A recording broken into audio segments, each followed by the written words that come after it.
Testing.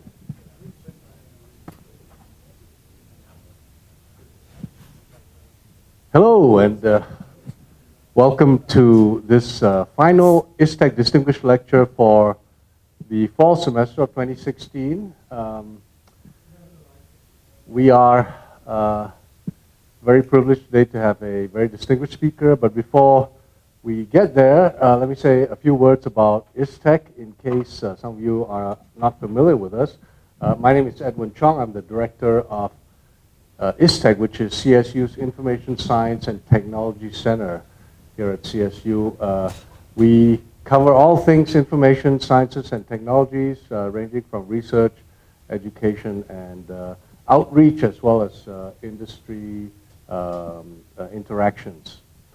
Throughout the semester, we have several distinguished lectures, as you probably noticed for those of you who have come to them throughout the semester. Also other events such as research fora, workshops, conferences from time to time, symposia. But one of our main flagship events is the ISTEC Distinguished Lecture Series.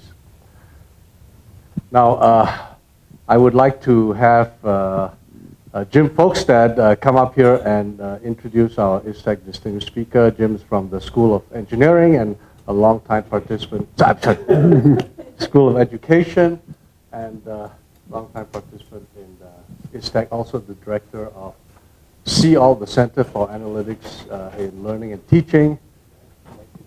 Great, thank you. Thanks for coming, everybody. It's my honor to introduce David Schaefer. He is a professor, as you can see here, distinguished professor and a professor in the Department of Educational Psychology and in the Learning Sciences. He's also, I like his title. He told me this morning over breakfast that he made this title up, but I love it. He's a game scientist at the Wisconsin Center for Education Research. So it's great to have him here. David has a long history in education, and he's taught in the K-12 system, both here in the U.S. and abroad. And he got his master's and PhD from the Media Lab at MIT. So it's great to have him here. I followed his research for a number of years, and he always has fascinating things to talk about and to write about. But basically what he studies is new technology and how, what kind of changes and the way that that technology changes people, the way they think, and the way they learn. So with that, I'm going to bring David up here and have him give us his talk. Come on up, David. Thank you. My mic okay for the camera person back there? Yeah, okay, good. It's a little louder than I thought it was going to be. In fact, it's way too loud. I'll move this down a little bit. So thank you very much. It's wonderful to be distinguished. And when I was thinking about coming and giving a talk as a distinguished lecturer, I thought I probably should bring a jacket because I would be supposed to be distinguished. But it's going to be really cold tomorrow, so I brought down. But this slide proves that in fact I own a jacket. I just didn't happen to bring it. This slide proves that I have a tie as well, and also proves that at one point I had hair. This slide shows that everything that I'm saying in my talk today is going to be in a book that is coming out, hopefully in a matter of a couple of months, called Quantitative Ethnography. So please look for it. I'll make sure to pass along a link to it to the folks who've organized the talk, so you could find it from the talk page. And also, before I start with anything else, I just want to offer some thanks to a number of graduate students, researchers, fellow PhDs, fellow scholars, and also the National Science Foundation, who made all of this has made all of this possible. So the context for my talk today is this: the world of big data that we all find ourselves living in. And big data takes a variety of forms, and probably in this forum I don't really need to say any more than that, but it exists in log files that computers generate of things like chats and mouse clicks. We see iClick data. We have records of people who are talking face-to-face that we record and then transcribe. And the basic idea of data mining writ large, and I'm sure I'm talking to people who actually do real data mining, so this is the gloss version, right? But is that we have very complex sets of numbers where there are some underlying pattern that's too difficult for us to see as humans. We give it to a machine, and the machine can find some underlying pattern that we hadn't originally seen. And what's happening essentially in the context of learning and learning analytics is that what we're trying to do is find some pattern by which there's a change or a difference, by which people get better, by people get worse sometimes. So before I get into the kind of meat of the talk, I just want to ask this question. What does it mean to detect a difference? What does it even mean to really to say that? Well, one way of operationalizing that, and again, I'm probably preaching to the choir here, is to use a measure of difference. So one of the easiest ones is Cohen's d, or effect size, which is basically just the difference in the means divided by the pool of standard deviation. And the thing about detecting a difference in Cohen's d is that there's a relationship, there's an underlying relationship in data that's really important to remember. And that is, there's a relationship between the type 1 error rate, which we usually represent as p, right, and the sample size, which we usually represent as n, and the effect size. And here's the basic relationship, stripped of lots of the other mathematics that you would need. It's this. And the problem, of course, is that in big data, the n gets really big, which means that if you leave the p the same size, the d gets really small. So let me just sort of give you an operationalization of that. So here's a table of different effect sizes in educations. It's from John Hattie, but that doesn't really matter. Right, so here are some kind of typical effect sizes that we see in meta studies in education. So like simulation and games have an effect size of about 0.34, which for those of you who track Cohen's d is sort of a small to medium effect. Students' disposition to learn, like whether they actually want to learn something, has about twice that effect, which is not too surprising, right? That I want to learn something matters more than if you give me a really cool game. There are other things that have similar effects, like actually testing and giving somebody either giving them feedback or just giving them something to shoot for. Instructional media in general have effect sizes of about 0.3. And kind of to calibrate this, the way that standardized tests are actually set up is that an effect size of 0.5 is the equivalent of 1 grade's progression. So standardized tests are set up so that if you gave the average 9th grader is going to score 0.5 of a standard deviation different than the average 10th grader if you gave them the same test. Of course, we never do give them the same test, which is kind of weird, but let's leave that part aside, right? We measure progress by giving people a different test each year. Odd. Now, there's another mathematical relationship that's important here, which is this. There's a mathematical relationship between R, Pearson's R, and D. It's this, which simplifies to approximately this, which means that I can figure out the amount of variance. That R squared is, of course, typically the amount of variance that's explained. What's happening is I've actually changed my version of PowerPoint, and the new version has the next slide like really prominently, and for some reason I'm always looking at the next slide when I talk, which confuses the heck out of me. But anyway, I should just stand and look like this. R squared is the amount of variance explained, right, as those of you know. And that means that we can approximate the amount of variance explained as d squared over 4, right, because d squared is going to be very small compared to 4, blah, blah, blah. Okay, so what that means is if the effect size of simulation in games is about 0.34, the actual amount of the variance that that's going to explain when kids use simulation in games is actually kind of small, right? Which means I would need a really big effect size in order to explain a lot about what's going on in terms of students' achievement in school. So here's why that's a problem. Now I'm going to take data from 2 different studies, and I'm not going to tell you what studies they were, because what I'm about to say is very critical of these studies, and my point isn't to call these folks out. This is actually very typical of studies, at least in the learning analytics field. So there was a study done where people were looking at moves in a game, in a simulation, to try and figure out which moves, specific things that students did made a difference to their learning outcome. They had 21 million data points, because they had tons of students playing, and there were 540,000 possible moves. And as their preliminary analysis, they set their p-value at 0.001, which is pretty small for most people who work in education. Now, of course, let's just point out right away that means they were likely to find 540 things that were significant by chance alone. That's what a p of 0.001 means if you have 540,000 possible things that you're looking at. Right? But it also means that when they found something that was significant, its d-value was going to be 0.001. In other words, what they were explaining was 0.0000025% of the differences that were out there. And that's why when you look at kind of pure data mining, learning analytics, and education studies, you see conclusions like this. And this is actually a conclusion from a different study.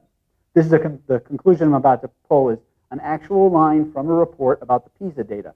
For those of you who know anything about education, PISA is the international test of competency.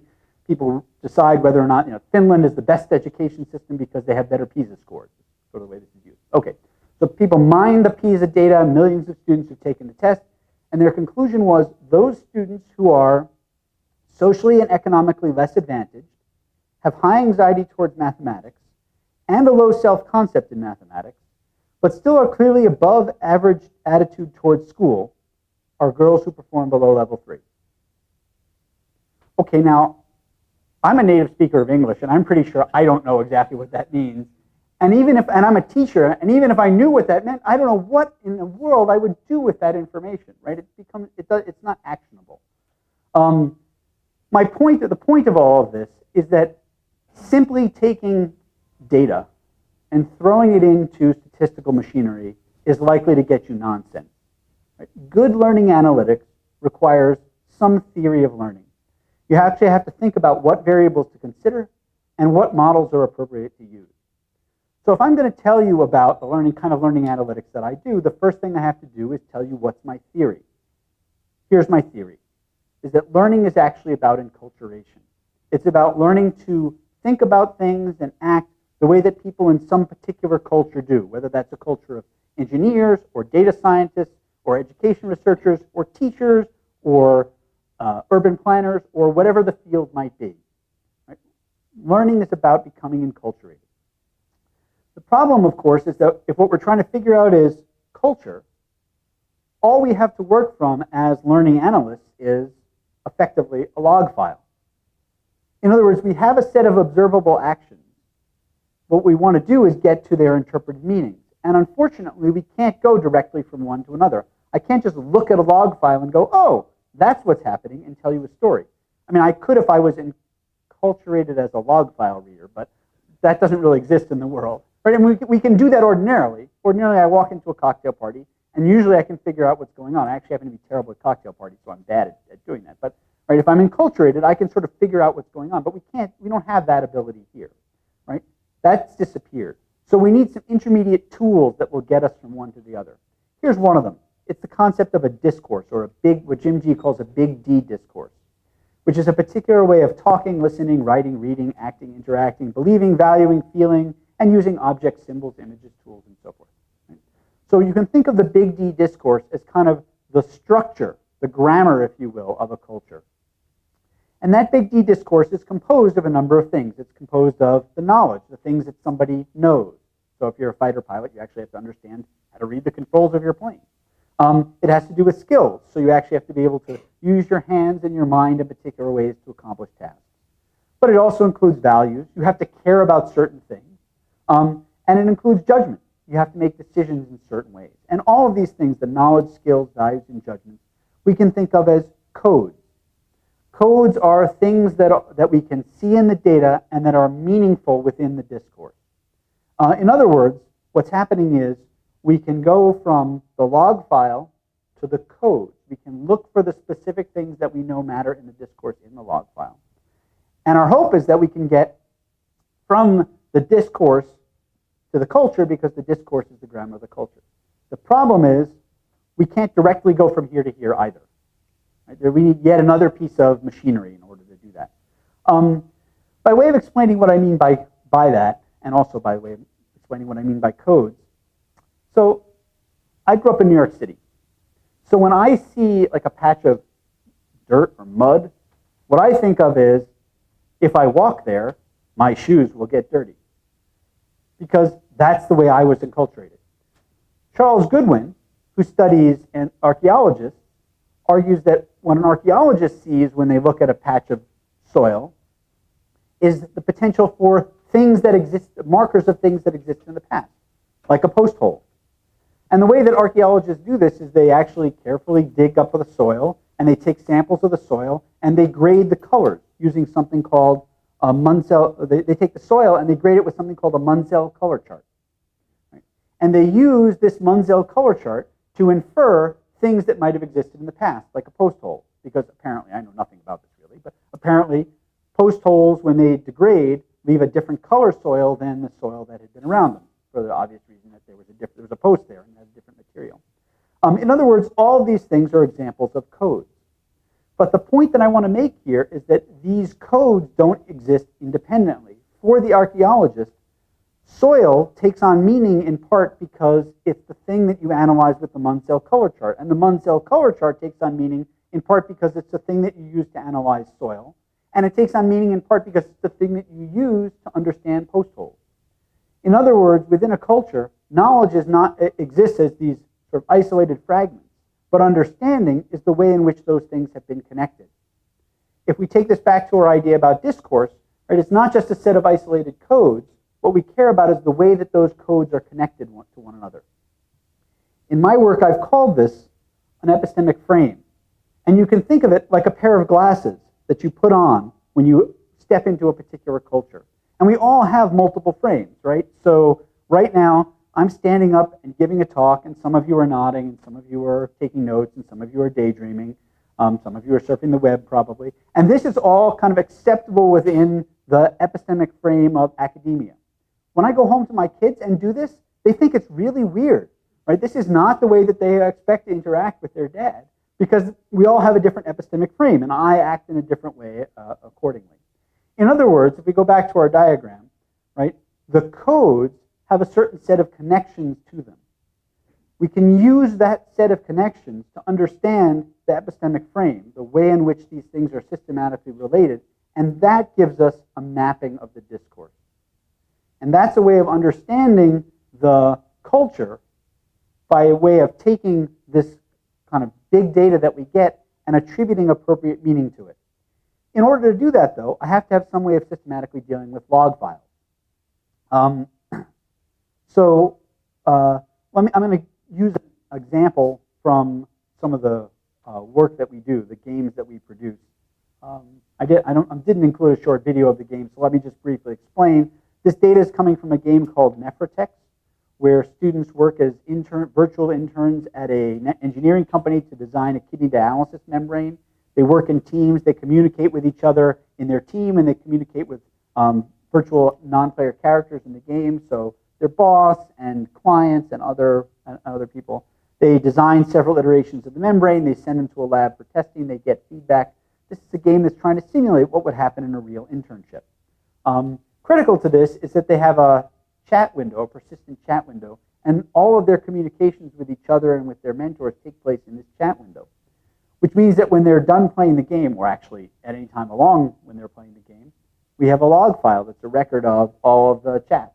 We also record all of their mouse clicks, all of the resources they look at. I'm actually not going to talk about that data specifically today. But the point that I'd like to make here is that this data exists as sort of series of instances. Here's one chat, here's another chat, here's another chat. And what's important in terms of taking this log file of, well, this is actually relatively structured data, but it's data that happens in the world, and making sense of it, is that the data file itself has to have certain properties. We have to take a data file and turn it into what is essentially a qualitative data table. And that means a few things. One thing it means is that the lines of data in the file have to have ontological, what I'm going to call ontological consistency, meaning they have to be the same sorts of things. This is less of a problem in a chat stream where pretty much one chat is the same as another. But what happens if I'm integrating clickstream data and eye gaze data? Those are happening over different time spans. Right? They're happening, so I can line up the timing. But what do I do about the fact that somebody may saccade 50 times during the time when they're typing one chat? Each saccade is not the equivalent of one chat. I have to clump the saccades in some meaningful way so that the data from one data stream makes sense compared to the data to another data stream. In other words, I have to have what is essentially the same semantic span. The same kind of amount of information has to be covered by each of these different data sources. Why? Because the codes have to mean the same thing. When I point at something and say this is happening, if I point at something and it's a millisecond and I point at something else and it happens over the span of 2 minutes, when I go to compare them quantitatively, I'm going to start to get nonsense. So I have to have a stream of data. The technical term for this in ethnography and in quantitative ethnography is utterances. I use the term utterances. So utterances, typically in discourse analysis, the smallest unit of spoken meaning. But since, of course, speech is a form of action, and contrariwise, action is a form of speech, utterance is anything that happens that I'm going to mark as being a thing of interest. So the data table has to have utterances. It also obviously has to have metadata. That is, it has to have the data that tells me where those utterances came from. Who spoke them, when they spoke them, what group they were in, whatever else is going to be important for my analysis. If I'm doing hierarchical linear modeling, I need to know how those things are clustered, however that's going to work. But critically, this data has to have exchangeability. So we're in the realm of statistics, right? We're used to talking about the idea that data that's going to be compared is going to be independent. But if I have large numbers of observations, even if it's across large numbers of people, I have multiple observations per person. So those observations are clearly not independent. What they have to do instead is be exchangeable. Now, exchangeability, for those, I'm sure I'm speaking to the choir, but exchangeability is a weaker condition than independence.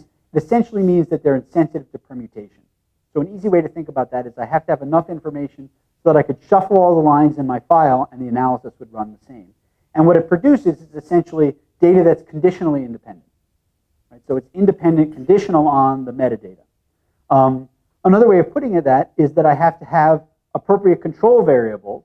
That is, that are controlling for all of the intercorrelations that I'm going to get because I have multiple samples. And that all that information has to actually be present on each line in the data table so I can run the appropriate correlations. The final thing that I have to have in structuring data is, well, the codes themselves. There are lots of ways of structuring codes. We could have a much longer discussion about that. I probably will tomorrow with some of the folks from James's lab. Simplest way to do it is to have a column for each code and then say whether the code is there or not. We tend to use binary codes because people can interpret them more easily than codes that are sort of percentages or weights. The mathematics stays the same if you use weights. So for those of you who are interested in doing machine learning algorithms to attribute codes, weights works fine too.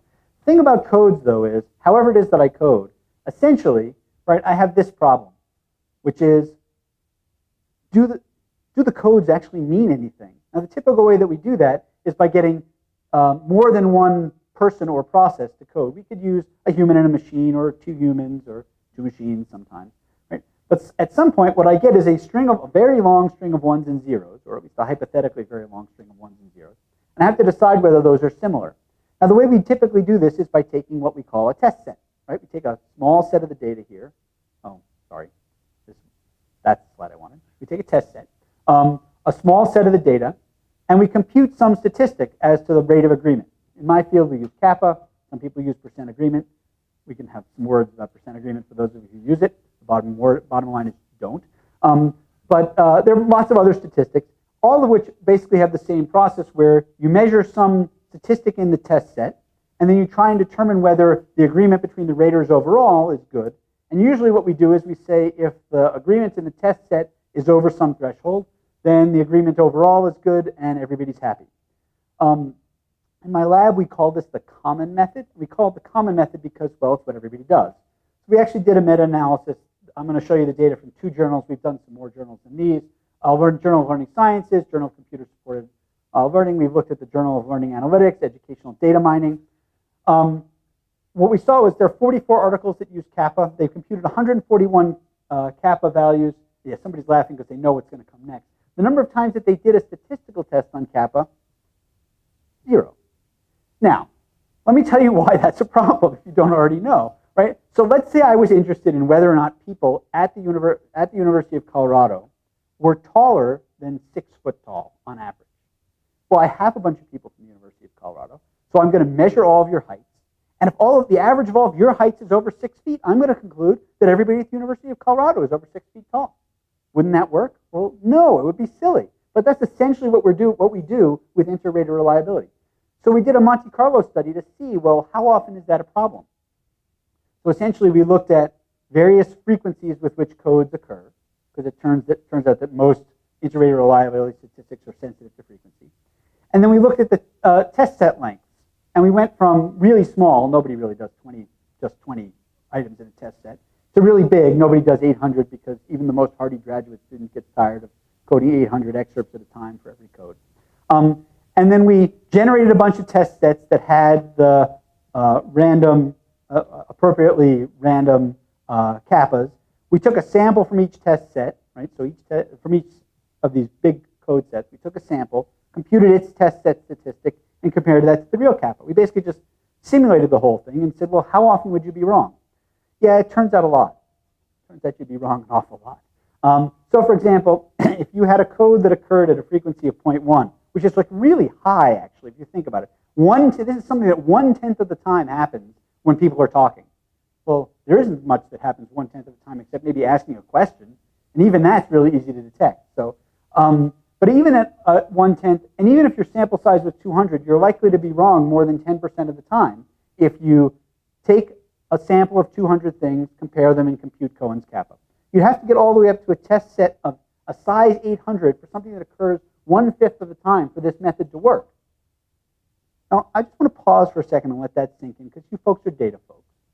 This means that every study that you have ever read that involves inter-rater reliability of any kind is probably nonsense. Okay, just let me ask. All right. Or at least 10% of the time it's nonsense, which, a pretty big number. Yeah. Well, so fortunately, we have a solution. So the solution is we can use a Monte Carlo rejective method to solve this problem. So what we can do is compute the distribution of kappa under the null hypothesis.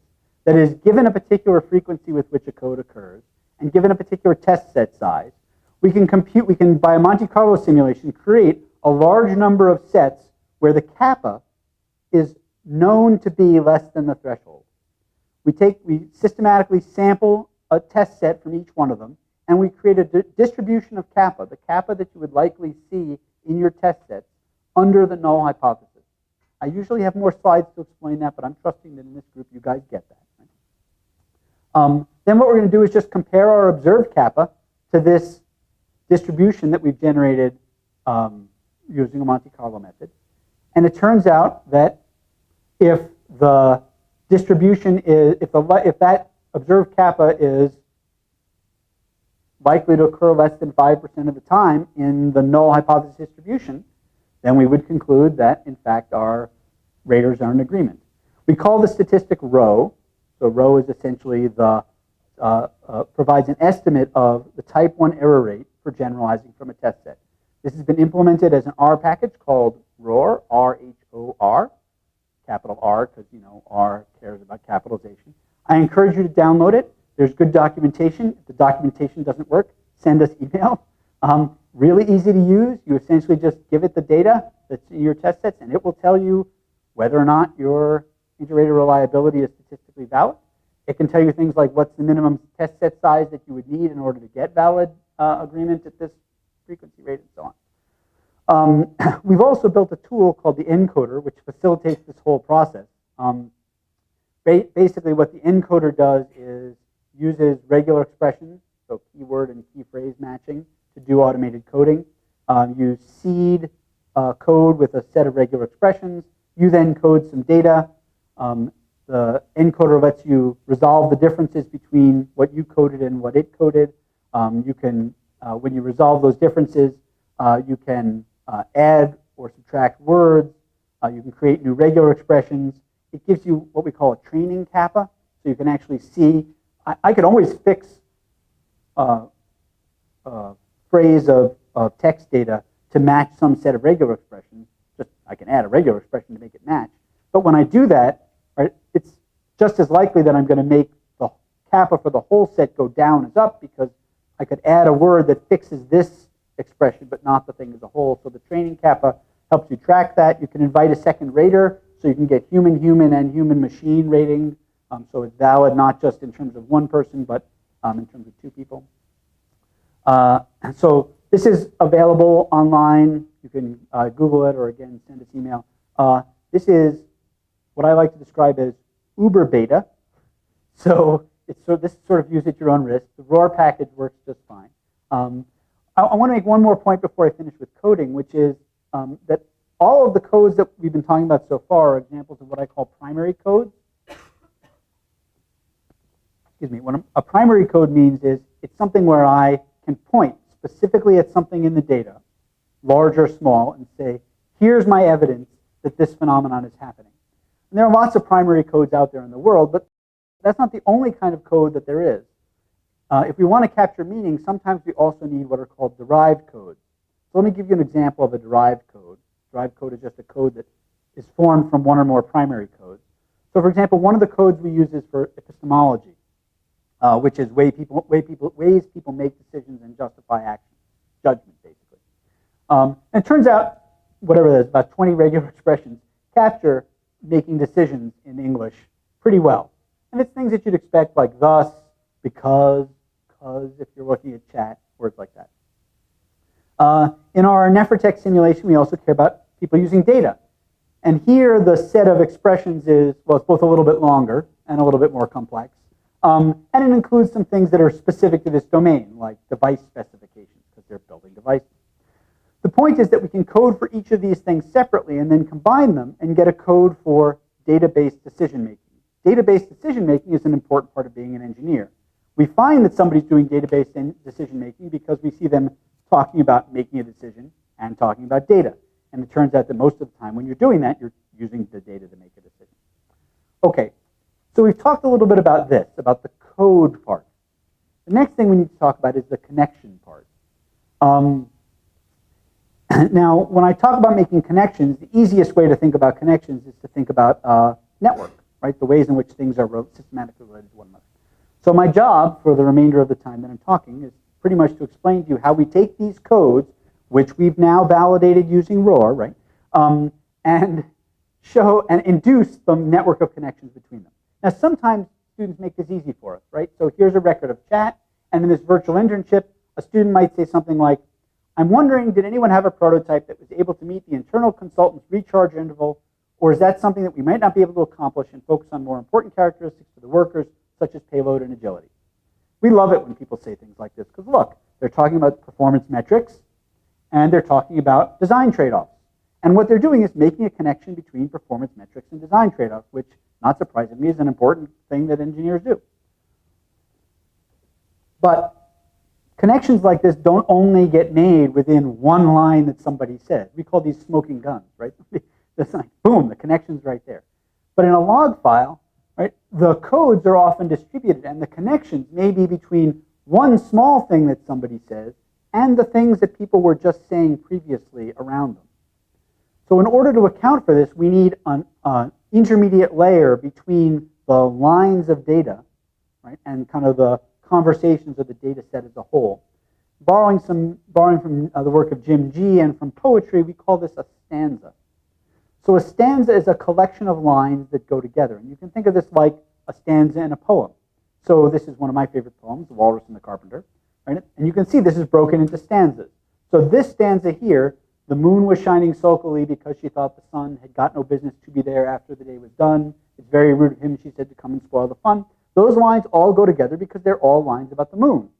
The next stanza, the sea was wet as wet could be, the sands was dry as dry. Well, that's all about the sea and the sand and the beach. Right? So each stanza is a collection of lines that go together. So what we're going to do in this data is, for each line, we're going to identify its appropriate stanza. That is the set of lines that go with it in the poem, if you will. So that might look something like this.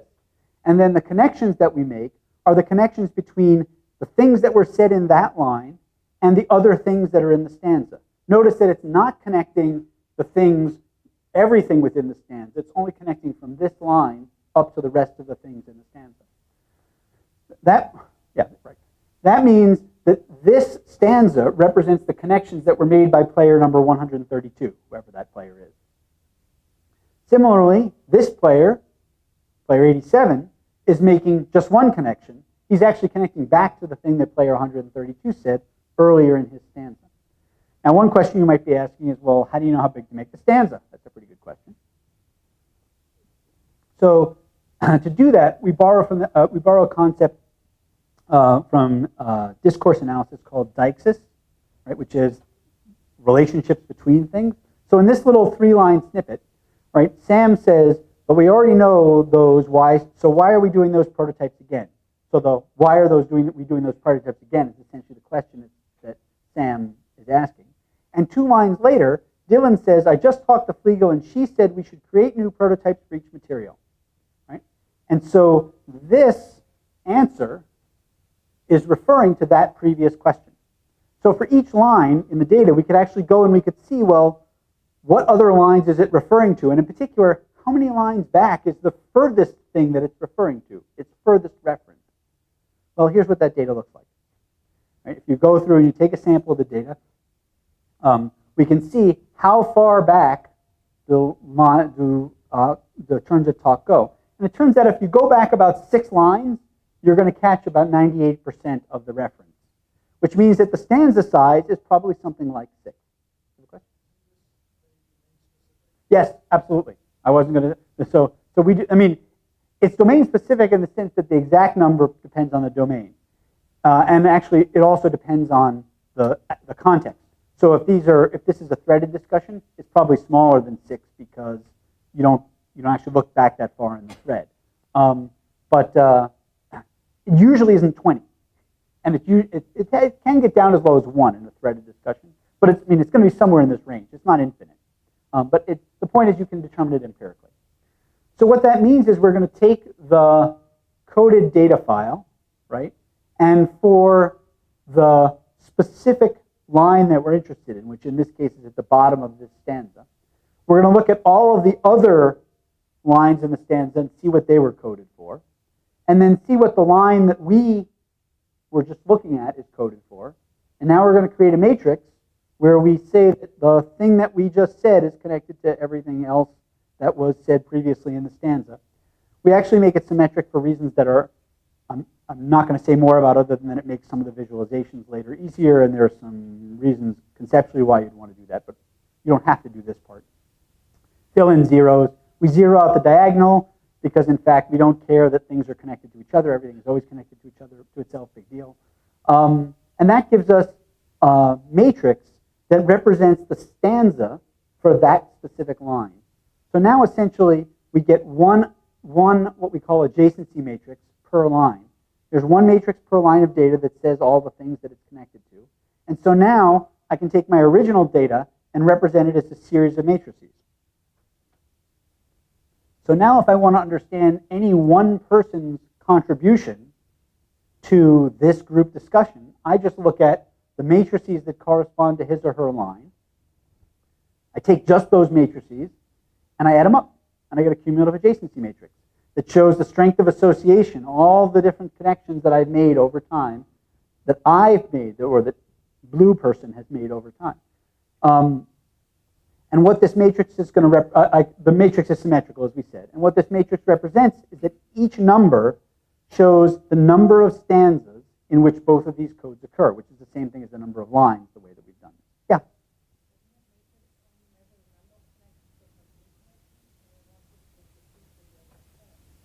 No, it won't.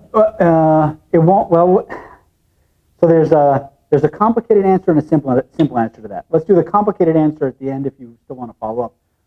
The simple answer is no, because your line is not the same as my line. So my line is in its context, your line is in its context. So unless you're saying the same thing in exactly the same context, then no, you won't get the same connections. There's a more complicated answer too we could talk about. So I could also take a different person. I could take the red person in this case, and I can add up his or her cumulative adjacency matrix. And I can take everybody in the group, and I can add up their cumulative adjacency matrix for the whole group. Now, of course, as you know, any adjacency matrix can be represented as a network graph. So if I represent that adjacency matrix as a network graph, and now I've translated the codes into letters to keep it simple, right? The line that connects any two codes represents the number of stanzas, or the number of lines. Now I'm getting confused because I'm using the word line in two different ways. Right? The number of stanzas in which both codes occur. So some lines are going to be thicker, some lines are going to be thinner, some lines are going to be really thin, depending on the number of times in which those things have been related to each other. So now I get a network graph that represents these connections over time. What I'm going to do in a second is show you a movie or clip. It's a clip from Law and Order, the television show, where you see a group of people talking about a complex issue. And I'm going to show the clip 3 times. The first time I'm just going to show you the clip as you would see it on TV. The second time I'm going to show you the clip with the transcription, which is what most log files would look like. And then the third time you're going to see these networks being constructed in real time for each person. Okay? Her affect was flat, almost dissociative. You think she's setting the stage for a psych Is there some way we can get the volume up a little bit before I do this? I'll move my mic down if you want, but is the volume all the way up? Her affect was flat, almost dissociative. You think she's setting the stage for a psych defense? Well, it'll be hard going if she is. Because she's faking it. No, because DSM-4 diagnostic standards still don't exist for postpartum psychiatric illnesses. Here we go. Many courts bar its admission. That's the reason why infanticide sentences vary so wildly in this country.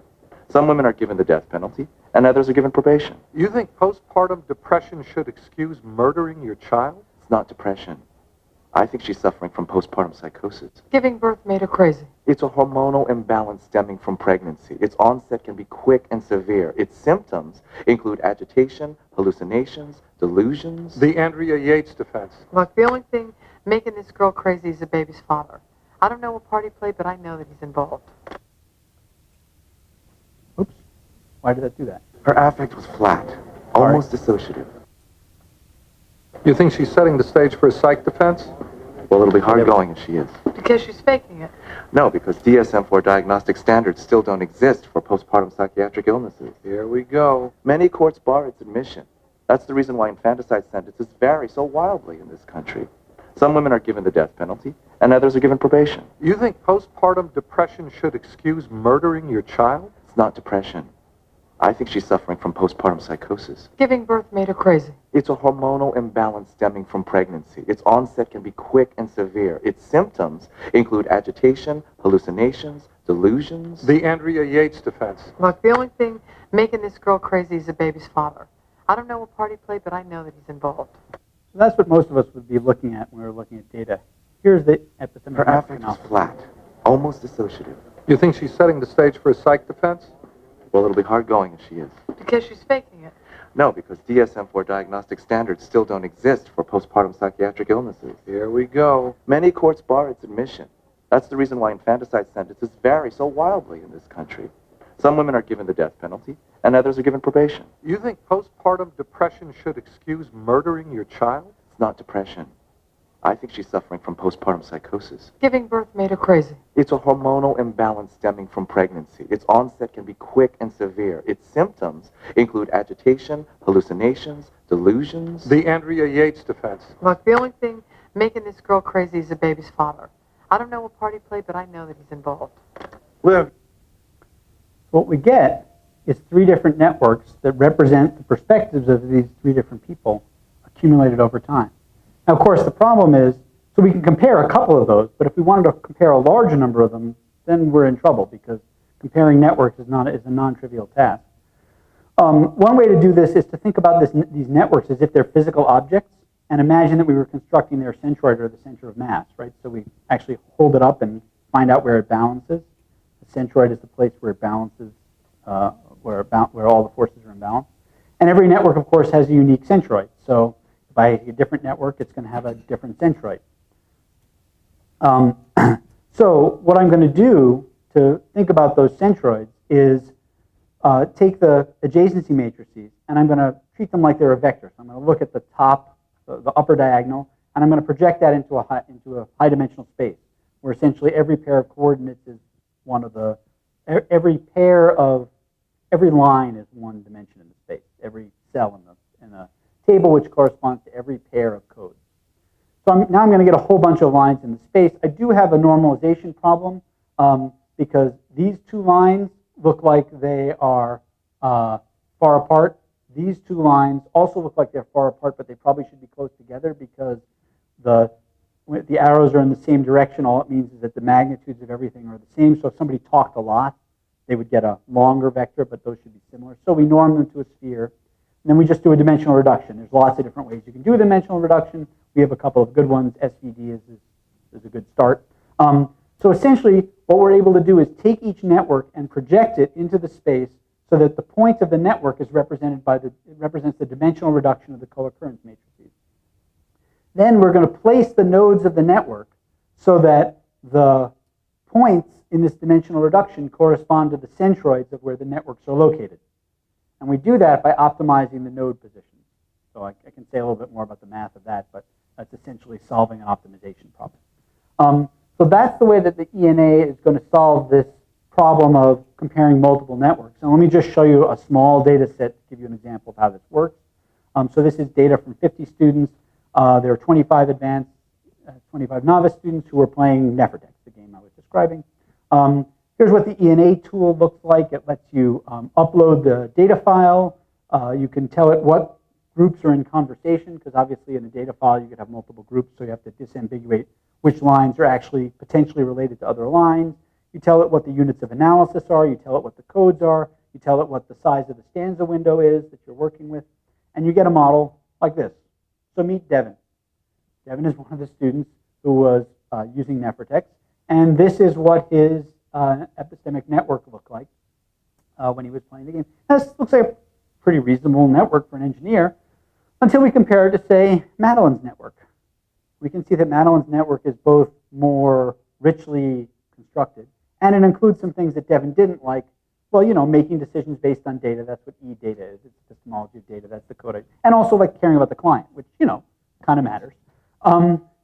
So I can compare these two, and I can sort of do an okay job of comparing them if I just overlay the networks one on top of another.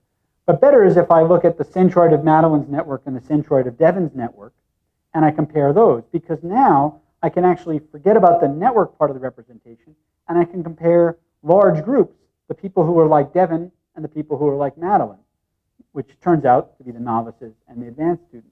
And now you can see, I can see that the means are statistically significantly different. And I can actually look at the mean network. So here's the mean network for the novices, and here's the mean network for the advanced students. And now rather than just simply laying them one on top of another, I'm actually going to take the difference between the two. So I'm going to create the subtraction network graph, where the red lines are the lines that are stronger in the novices, and the blue lines are the lines that are stronger in the experts. Not surprisingly, the blue lines are stronger on this side because the mean is on this side, and the red lines are stronger on that side because it's stronger on that side, right? But now I can start to interpret these dimensions. So, for example, the novices sort of focus more on teamwork, and the experts focus more on the client. Now, that's not that surprising, actually. You get a bunch of kids who have never done any engineering, you throw them in a team, and the first thing they have to do is figure out who's supposed to do what. That's why they talk about collaboration all the time. Once they know what they're doing, they sort of get down to work and talk more about the engineering stuff. We can also, of course, look longitudinally. So here's Madeline's network during one of the early activities where they're doing preliminary data analysis. Here's what it looks like when she's going through the single material design. Here's what it looks like when she does an initial analysis of that initial design. Here's what happens when they're doing a multi-material design and she's switched to a new team. So they do a jigsaw in the middle where they work on one material and then they switch and work on multiple materials.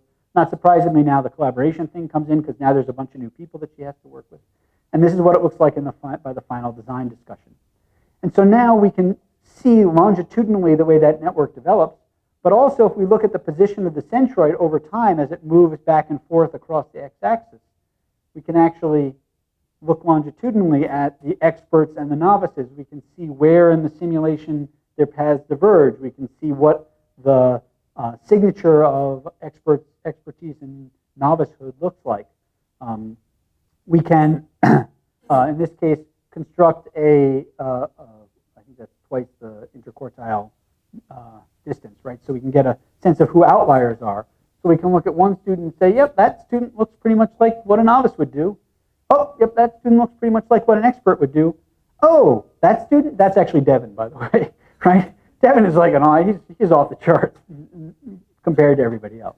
The point is that we can get these multiple representations of this complex discourse. We can compute statistics on it, something as simple as, are the means statistically significantly different? We get a goodness of fit measure for the model. We can actually download the data set that shows all the points and all the rotations. So if you wanted to do much more sophisticated statistics with it, you could.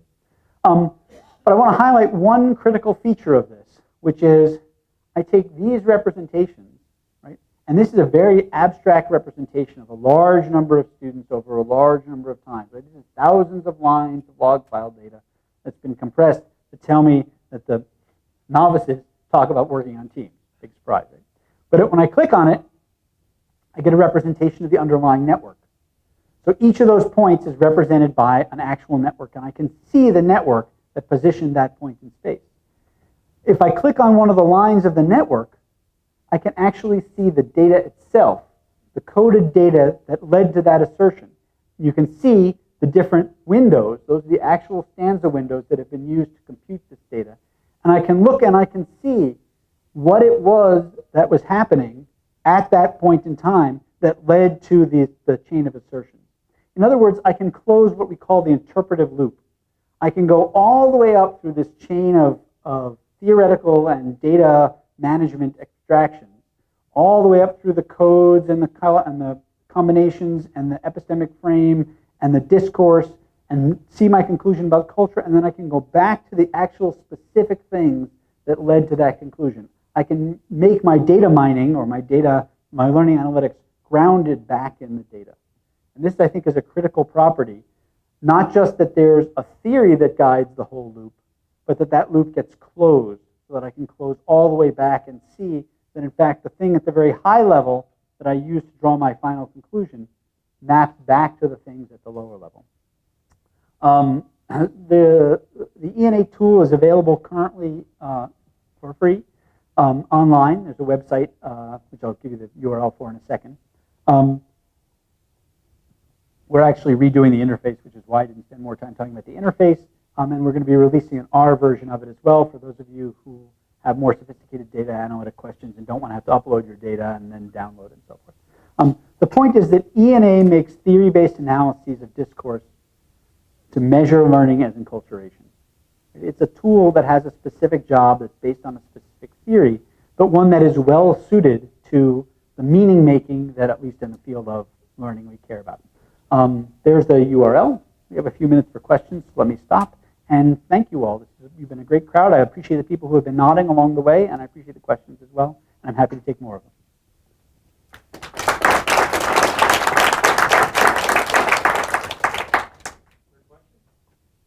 Yeah.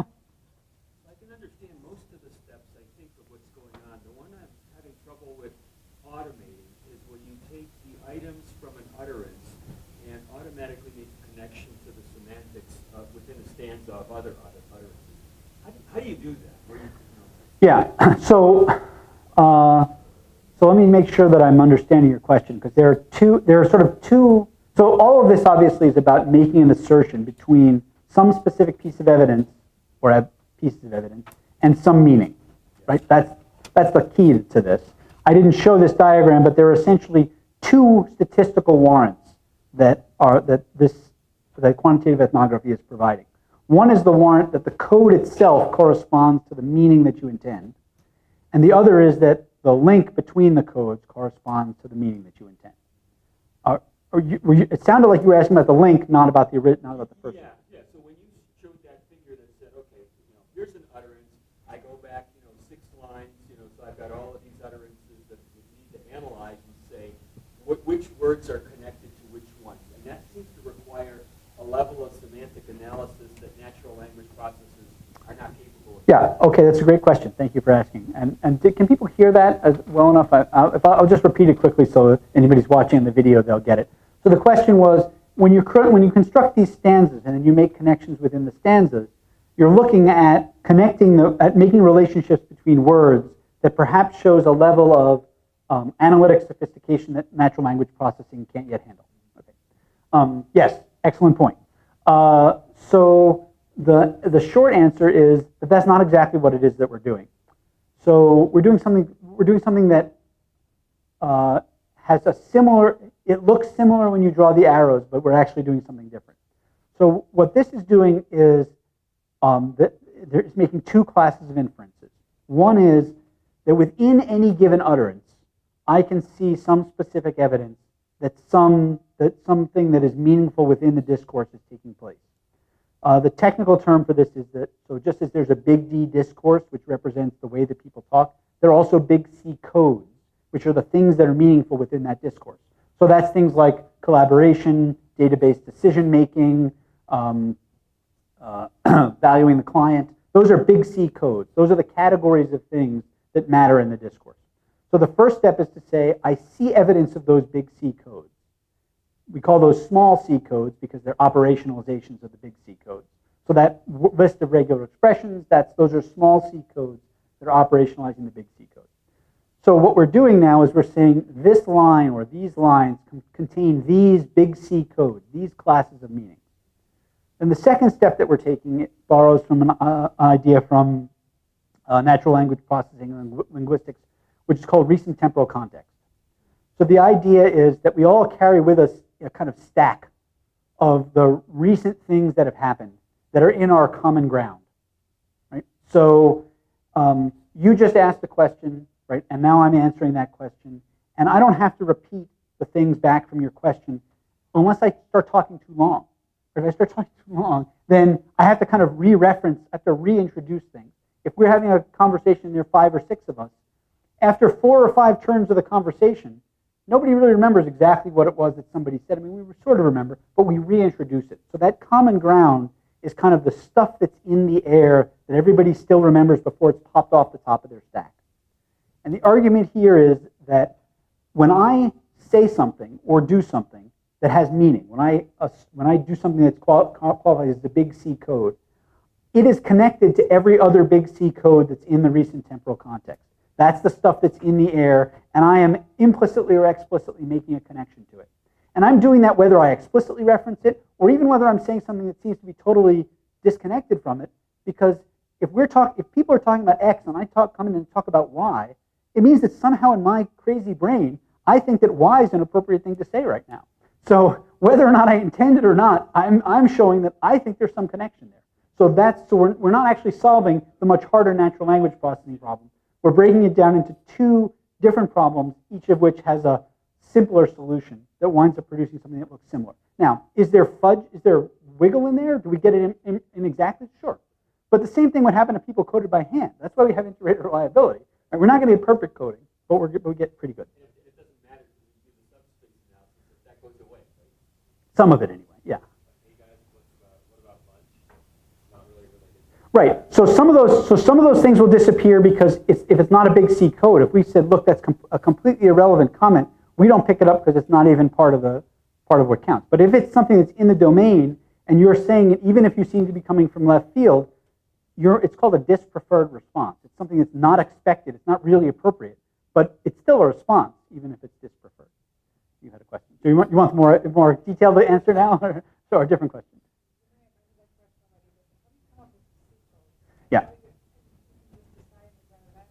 Yeah. So I will. So the question is, how do you come up with the C codes for any size of C, big C or small c? How do you decide what's the appropriate granularity? So the answer to all of that is that this is called quantitative ethnography for a reason. And the reason that it's called quantitative ethnography is that the purpose of this is not to try and handle everything statistically.